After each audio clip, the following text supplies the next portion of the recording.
8 a.m., I was fired. 8:05 I discovered I wasn't just terminated. I was erased from the project I'd led for 4 years.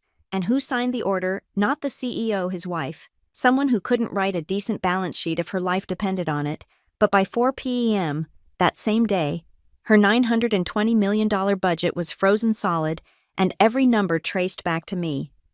My name is Madison Hale, 34 years old, and until this morning, I was the chief accounting officer at Keystone Holdings, a real estate and investment conglomerate where I'd poured my soul into every spreadsheet, every projection, every decimal point for the past 7 years. I arrived at the office at 7:30 a.m., earlier than usual, clutching the Q4 budget revision I'd perfected over 3 months. Every line item had been scrutinized, every forecast model stress-tested. This wasn't just a budget, it was my masterpiece, the culmination of everything I'd learned about predicting market volatility in commercial real estate. The email summoning me to Conference Room A arrived at 7:55 a.m. Strange CEO meetings were always in the executive boardroom. Stranger still, the sender wasn't Ethan Brixton, our CEO, but Angela Brixton, his wife, whose official title had recently morphed from Director of Corporate Culture to Chief Strategic Vision Officer, a position that materialized out of thin air 6 weeks ago with signing authority that shouldn't exist. I walked into that sterile conference room at exactly 8 a.m. Angela sat at the head of the table, her manicured nails tapping against my budget proposal. She didn't look up. "Madison," she began, her voice dripping with artificial sweetness, "we need to discuss your future at Keystone." My stomach dropped. "Is there an issue with the Q4 projections?" "The issue," she said, finally meeting my eyes, "is your inability to align with our new leadership vision. Your resistance to collaborative transformation has become problematic." Collaborative transformation. I'd collaborated with every department head, incorporated feedback from 23 stakeholders, and revised the budget 4 times based on executive input, but I knew this wasn't about collaboration. This was about the dinner party 3 weeks ago where Ethan had introduced me to investors as the genius who keeps our finances bulletproof, while Angela stood in the corner, her smile frozen like January ice. "I'm terminating your position, effective immediately," she continued. "Security will escort you out. Your access has already been revoked." 8:05 My hands shook as I watched her slide a document across the table, not just a termination letter, but a complete erasure. My name had been scrubbed from every budget document I'd created. 4 years of financial architectures, risk assessments, and proprietary modeling all now credited to the AB initiative, Angela Brixton's initials. "You can't do this," I said, my voice steady despite the rage building in my chest. "Those models use my algorithms. The entire forecasting system was developed using company resources, on company time." Angela interrupted. "Everything you created belongs to Keystone, although—" She paused, savoring the moment. "I suppose it doesn't matter whose name is on them now, does it?" Security arrived before I could respond. 2 guards I'd shared coffee with every morning for years now wouldn't meet my eyes as they watched me pack my personal items into a cardboard box. My corporate laptop was confiscated. My keycard was destroyed. By 8:20 a.m., I stood in the parking garage, holding a pathetic box of desk plants and coffee mugs, watching my entire professional identity evaporate. But Angela Brixton had made one crucial mistake. She thought she was erasing a threat to her marriage, a younger woman who commanded her husband's professional respect. What she'd actually done was declare war on someone who knew every financial vulnerability in her husband's empire and who had just been given the perfect motivation to expose them all. The drive home was a blur of suppressed fury and calculating thoughts. By 9:15 a.m., I was in my home office, staring at my personal laptop with newfound purpose. My hands were steady now, the initial shock replaced by cold determination. I opened a folder labeled Weekend Analysis, completely legal work I'd done on my own time, using my own equipment, testing theories and running simulations that helped me understand market patterns. Angela might have stolen my official work, but she couldn't touch what I'd built independently. More importantly, she had no idea it existed. The backup files bloomed across my screen like a garden of possibilities. Every budget simulation I'd ever run at home, every test model, every experimental forecast, all time-stamped on weekends and evenings, all created using the programming skills I'd honed long before Keystone hired me. But the crown jewel wasn't in these files. It was in my head, and in the cloud-based AI system I'd designed during Keystone's startup phase. 5 years ago, when Keystone was just 12 employees in a rented floor, I'd built an AI-powered budget analysis system using my own subscription to advanced modeling software. The system could detect patterns, flag inconsistencies, and predict cash flow issues with 87% accuracy. When Keystone grew, they'd integrated my system into their infrastructure, but I'd retained administrative access to the original framework not out of malice, but because I was the only one who truly understood its architecture. The company had never formally documented the transfer, another oversight from their chaotic growth phase. I pulled up the system interface, my credentials still valid. After all, I'd been smart enough to use my personal email for the original account, not my corporate one. The familiar dashboard welcomed me back, showing real-time data flows from Keystone's financial operations. I wasn't going to steal data or sabotage anything I wasn't Angela, but I could see how she was already butchering my work. The Q4 budget I'd spent months perfecting was being modified in real time. Angela's changes were like watching someone perform surgery with a chainsaw. She was adjusting projected revenues upward by 15% with no supporting data, shifting risk assessments to hide volatile positions, and worst of all, she was altering the fundamental logic of my predictive models. There it was, line item 447B, in the infrastructure investment section. I'd embedded a small but critical calculation there, a risk multiplier that adjusted based on market volatility indices. It was elegant in its simplicity, but required precise calibration. Angela had changed the multiplier from 1.3 to 0.4, probably thinking she was reducing projected costs. What she'd actually done was tell the system to underreport risk by a factor of 3. I leaned back in my chair, a grim smile crossing my face. Angela thought she'd eliminated a rival by stealing my work. Instead, she'd stolen a sophisticated financial instrument she didn't understand, like a child grabbing a loaded weapon, mistaking it for a toy. I began documenting everything: screenshots of her changes, timestamps of modifications, and most importantly, predictive models showing what would happen when auditors inevitably discovered the discrepancies. The budget she was presenting to secure $920 million in funding was now a ticking time bomb of mathematical impossibilities. The question wasn't whether her deception would be discovered. The question was who would discover it first, and whether I wanted to wait for the inevitable implosion or help accelerate the timeline. As I saved my documentation to multiple secure locations, I realized Angela had given me something more valuable than any severance package. She'd given me the power to decide her fate, and she didn't even know it. At 11:30 a.m., I made a call I never thought I'd make. Riley Voss answered on the third ring, his voice cautious when he recognized my number. "Madison Hale," he said slowly. "Last I heard, you were Keystone's golden girl. To what do I owe the pleasure?" Riley and I had history, not the good kind. 3 years ago, his company, Voss Development, had been circling the drain when Keystone swooped in with a rescue acquisition. I'd been the one to analyze their books and recommend the lowball offer that saved them from bankruptcy, but stripped Riley of everything he'd built. He'd blamed me for the humiliation, not knowing that Angela had revised my fair market valuation downward by 40%. "I'm no longer with Keystone," I said simply. "As of 8 a.m. this morning." Silence stretched between us before he laughed, a short, bitter sound.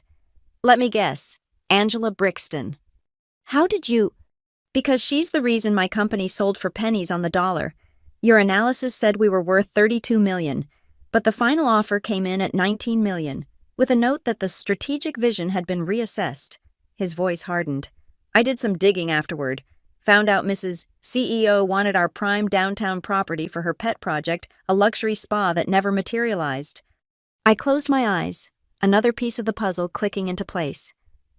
"Riley, what if I told you Angela just took credit for my entire budget system and is about to use it to secure $920 million in funding from Northland?" "I'd say that's a lot of money to mismanage." A pause. "What exactly are you calling for?" "Madison." You work for Red Trace Auditing now, right? The firm that specializes in pre-investment verification. Senior analyst for 3 years running. We've built quite a reputation for finding discrepancies others miss. I took a breath. The budget Angela is presenting has been modified from my original design. She's altered key risk assessments without understanding the underlying mathematics. The numbers look pretty on the surface, but they're built on fundamental errors that any competent audit would expose. And you want me to ensure that audit happens? I want the truth to come out, I corrected. If Northland invests based on fraudulent projections, people's retirements could be at stake, pension funds, college savings. This isn't just about revenge, Riley. It's about preventing a financial disaster. He was quiet for a moment. You know what this could do to Keystone? I know what Angela's incompetence will do to Keystone regardless. The question is whether it happens before or after innocent investors lose everything. Send me what you have, he said finally. Not the proprietary stuff, I know you're too ethical for that. Just the public-facing documents and your analysis of the mathematical errors. If what you're saying is true, Red Trace has an obligation to flag this for review. There's one more thing, I added. In my original model, there's a line item 447B. It's a risk multiplier that Angela changed from 1.3 to 0.4. She probably thought she was reducing projected costs, but she actually told the system to underreport risk by a factor of 3, Riley finished. Jesus, Madison, that's not just incompetence, that's a time bomb. Exactly, and when auditors find it, they'll naturally want to know who designed such a flawed system. Except the system wasn't flawed until she touched it. I could hear him typing. Send me everything. I'll make sure it lands on the right desks. And Madison, I'm sorry about what happened to you. I always respected your work, even when I hated the outcome. After we hung up, I compiled a careful package publicly available Keystone financial reports, screenshots of the budget projections Angela had posted on the investor relations page, and a neutral mathematical analysis showing how the numbers didn't align with market realities. Nothing proprietary, nothing that could be traced back to insider knowledge, just the kind of thorough review any competent analyst might conduct. By 12:45 p.m., the package was sent. The wheels were in motion. Angela Brixton thought she'd won by stealing my work and erasing my name.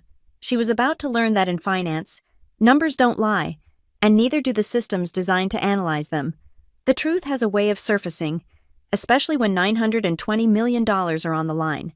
The anonymous report from Red Trace landed on Northland Investment Fund's desk at exactly 2 p.m. I knew this because Riley texted me a simple "delivered" at 2:01. What happened next unfolded with the devastating precision of a well-designed algorithm. The report was a masterpiece of understated professionalism. Riley and his team hadn't accused anyone of fraud or incompetence. They'd simply presented a clinical analysis titled Risk Assessment Discrepancies in Keystone Holdings Q4 Budget Projections, 12 pages of mathematical proofs, comparative market analyses, and one glaring spotlight on line item 447B.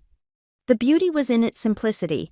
Red Trace showed how a risk multiplier of 0.4 would cause the system to underreport potential losses by 300%. They demonstrated this with 3 scenarios. A minor market downturn would appear as a negligible blip. A moderate correction would show as minor turbulence, and a significant shock, the kind that happened every 7 to 10 years, would be invisible until it was catastrophic. Based on our analysis, the report concluded, the presented budget projections show a variance of 23% from standard market indicators. Of particular concern is the systematic underreporting of risk factors, which could expose investors to losses exceeding $200 million in adverse market conditions. Northland's investment committee didn't just read reports, they dissected them. By 2:30 p.m., their chief risk officer was on the phone with his team, running their own verifications. By 3 p.m., they'd confirmed every calculation Red Trace had flagged. The numbers didn't lie, couldn't lie, because mathematics has no agenda. I sat in my home office, watching my phone like a hunter waiting for prey to step into a trap. At 3:18 p.m., it rang. Angela Brixton's name flashed on the screen. Madison. Her voice was different now, tight, controlled, barely masking panic. I need your help. I'm no longer a Keystone employee, I replied evenly. Remember, you terminated me this morning. Don't be petty, she snapped. Northland is asking questions about the budget model, technical questions. They want to understand the risk multiplier in section 447B. The one you changed from 1.3 to 0.4. Silence, then, how do you know about that? Because I designed that system. Angela, every calculation, every formula, every predictive model. You didn't just steal my work, you butchered it. Just tell me how to fix it, she demanded. Change it back to 1.3. It's not that simple, I interrupted. That multiplier is connected to 17 other calculations throughout the budget. Change it now, and your projections shift by hundreds of millions. Northland will see the revision history. They'll know you submitted false projections. Then what do you suggest? Her desperation was bleeding through now. I suggest you tell them the truth, that you modified a system you didn't understand. I can't do that. Then I can't help you. I paused, savoring the moment. By the way, I've accepted a consulting position with Red Trace Auditing. They've asked me to review financial modeling systems for accuracy. Fascinating work, really. Amazing what you can find when you understand the mathematics. You did this, she breathed. You sabotaged. I did nothing, I cut her off. You sabotaged yourself the moment you changed values in a system you couldn't comprehend. I simply chose not to prevent your self-destruction. Ethan will sue you for this. Corporate espionage. Breach of... With what evidence I analyzed publicly available data using skills I possessed before Keystone existed. You're the one who published a fraudulent budget under your own name. You're the one who signed off on projections you didn't verify. And you're the one who's about to explain to your husband why $920 million just evaporated. The line went dead. She'd hung up, probably to call lawyers, advisors, anyone who might salvage the situation, but it was too late. At 3:42 p.m., Northland issued a formal notice. All funding considerations for Keystone Holdings were suspended pending a comprehensive audit. The numbers had spoken, and they'd said exactly what I knew they would. Angela Brixton had stolen my work, erased my name, and tried to wear my expertise like an ill-fitting costume. Now she was learning what every real financial professional knows: you can manipulate people. You can manipulate perception, but you cannot manipulate mathematics. The numbers always balance in the end. The call from Northland's representative came at precisely 1:12 p.m. the following day. I wasn't there to witness Angela receiving it, but Riley filled me in later. Red Trace had been copied on all correspondence as the verifying auditor. Effective immediately. All funding allocations to Keystone Holdings are frozen pending a full forensic audit. The message read, Preliminary analysis has revealed material discrepancies in risk assessment models that could expose fund stakeholders to unacceptable losses. $920 million, frozen with a single email. Money that was supposed to fund Keystone's expansion into 3 new markets, finance a dozen development projects, and secure Angela's position as a power player in her husband's empire. All of it locked away because she'd changed numbers she didn't understand. My phone erupted at 1:15 p.m. Ethan Brixton calling. I let it go to voicemail. Angela calling. Declined. Their lawyer. Their CFO. Even members of the board I'd presented to countless times. I ignored them all. I had nothing to say that wouldn't be said better by the numbers themselves. At 1:23 p.m., Angela called again. This time, I answered. The audit team wants to speak with whoever designed the original model, she said without preamble. Her voice was hoarse, like she'd been screaming or crying, maybe both. They're asking for documentation I don't have, methodology I don't understand. That's unfortunate, I replied. Stop playing games, she exploded. Do you have any idea what you've done? This isn't just about me. Ethan's entire company is at stake. Thousands of jobs. Thousands of jobs were at stake the moment you submitted fraudulent projections to secure nearly $1 billion in funding, I interrupted. The only difference is now the risk is visible. I'll pay you, she said desperately. Whatever you want. Name your price. Just come back and fix this. There is no fixing this. Angela, the moment Northland discovered the discrepancies, they triggered Clause 47C in the preliminary agreement, full audit rights, historical review. They're not just looking at this quarter, they're examining every budget Keystone has submitted since you took over financial approval 6 weeks ago. Silence. Then, quietly, how do you know about Clause 47C? Because I negotiated it 3 years ago to protect Northland's interests. Funny how these things come full circle. Please, she whispered. Madison, please. I know I treated you badly. Badly, I laughed, short and sharp. You erased my existence from work I spent 4 years building. You took credit for systems you couldn't even operate. You destroyed my professional reputation to feed your own insecurity. I was threatened by you, she admitted. The way Ethan talked about you, relied on you, I needed to prove I could be valuable too. And instead, you proved you're a liability worth $920 million.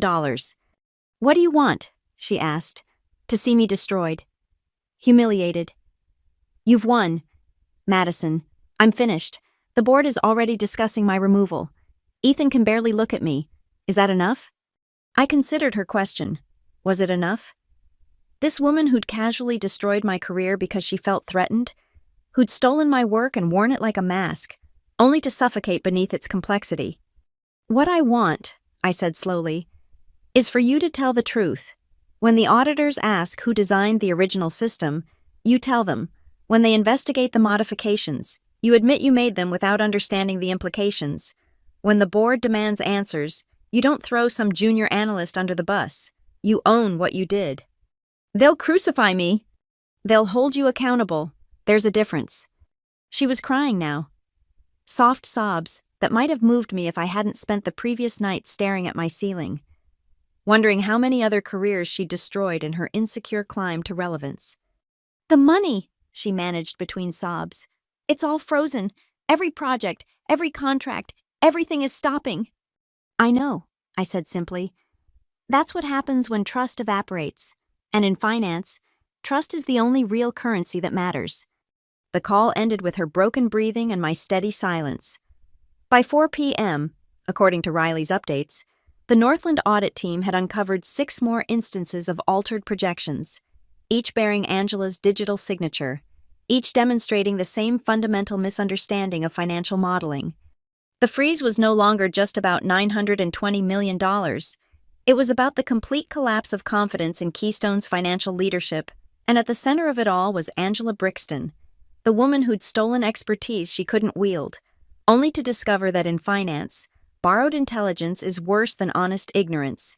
The leak started at 3:47 p.m. on a Thursday. Not from me, I was too professional for that. Not from Riley, he had Red Trace's reputation to protect.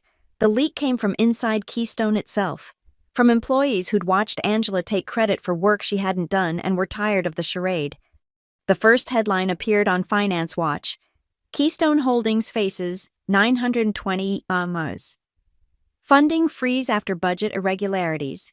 By 4 p.m., Bloomberg picked it up. Anonymous sources reveal CFO wife altered critical risk models. By 5 p.m., it was everywhere. But the story that changed everything ran on MarketScope at 6:23 p.m. Some enterprising journalist had gotten hold of internal emails, the kind that always surface when a company implodes. The smoking gun was a message thread from 3 weeks prior where Angela had written to the IT department, "Remove Mahale's attribution from all financial documents and replace with AB initiative. This is a directive from executive leadership." The IT manager had pushed back, "These documents show Madison Hale as the creator in the metadata. Changing attribution could raise audit concerns." Angela's response was damning in its simplicity. "I don't care about metadata. I care about optics. Make the change." Social media exploded. #erased from 920 million began trending. Financial Twitter, usually focused on market movements and technical analysis, found a new obsession: the woman who'd been deleted from her own work and the executive who'd stolen it. Someone leaked my LinkedIn profile, showing my credentials, my history at Keystone, my role in building their financial infrastructure from the ground up. Side by side, they posted Angela's profile, her degree in marketing, her previous role as lifestyle blogger, her sudden elevation to Chief Strategic Vision Officer 6 weeks ago. The narrative wrote itself: competent woman erased by incompetent executive's wife. The internet's rage machine found its perfect fuel. By 7 p.m., financial journalists were calling me. I declined every interview, maintaining strict professional silence, but others weren't so restrained. Former Keystone employees came forward with their own stories of Angela's interference, her demands for control over departments she didn't understand, her tendency to claim credit while shifting blame. The most devastating revelation came from a junior analyst who'd worked under me. She posted a Twitter thread that went viral within hours. Madison Hale trained me from day one. She built Keystone's entire financial modeling system, stayed late to teach us advanced forecasting, created documentation so thorough that any of us could step in during emergencies. When she was fired Monday morning, we lost our mentor. When Angela Brixton claimed her work, we lost our respect for leadership.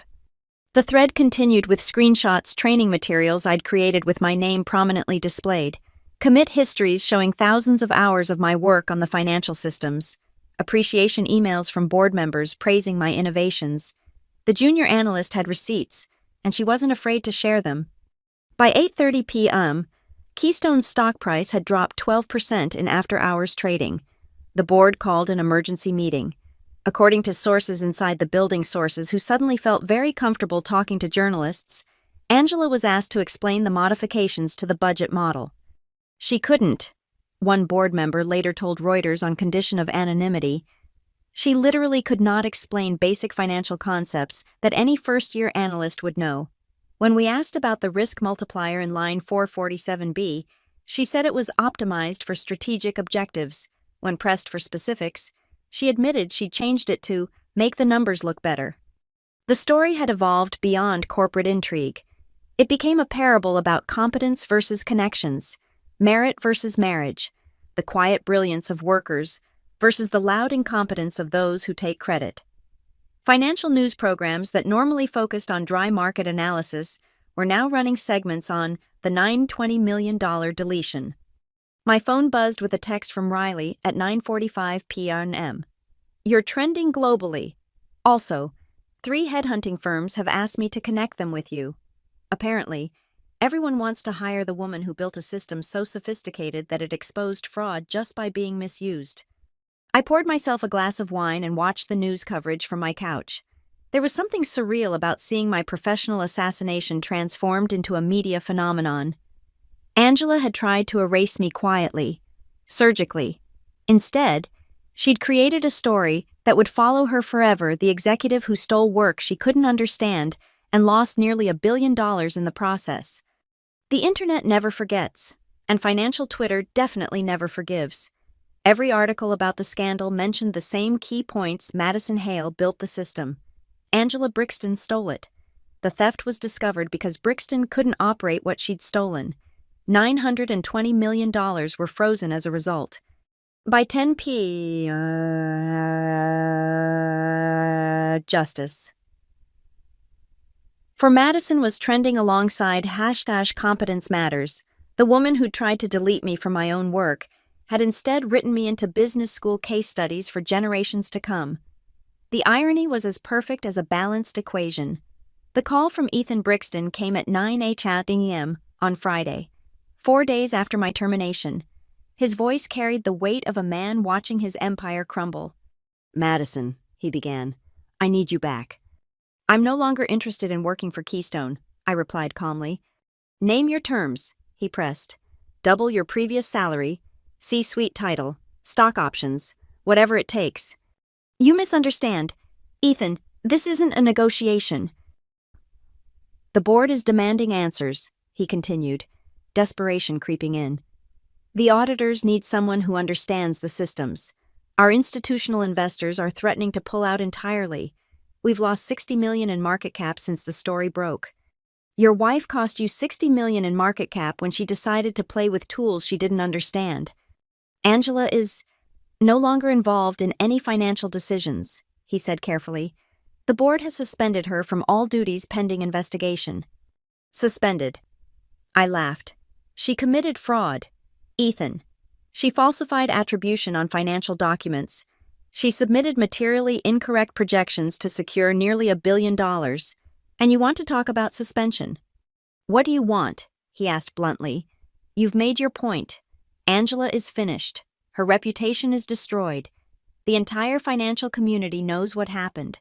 What more could you possibly want? I took a breath, choosing my words carefully. I want 3 things. First, Angela must be formally removed from any position at Keystone, not suspended. Removed. Second, Keystone must issue a public statement acknowledging that I designed and built the financial systems in question, and that the attribution was falsely changed without my knowledge. Third, all original documentation must be restored with my name as creator. Done, he said immediately. All of it. When can you start? I can't. Silence. Then, confused. But you just said. Those are my conditions for not pursuing legal action against Keystone for intellectual property theft and defamation, I clarified. They're not conditions for my return. I signed a consulting agreement with Red Trace Auditing yesterday. We'll be helping Northland and other investors evaluate the true state of Keystone's finances. You're working for the auditors investigating us. I'm working for the truth, Ethan, something that's been in short supply at Keystone lately. This is revenge, he accused. No, I corrected. Revenge would have been letting Angela continue mismanaging your finances until Keystone collapsed entirely. This is justice. There's a difference. Madison, please. You had 7 years of my loyalty, I interrupted. 7 years of innovation, dedication, and results. It took your wife less than 7 minutes to throw all of that away because she felt threatened. You enabled her, Ethan. You gave her power she wasn't qualified to wield and stood by while she weaponized it against your own people. I didn't know. You didn't want to know.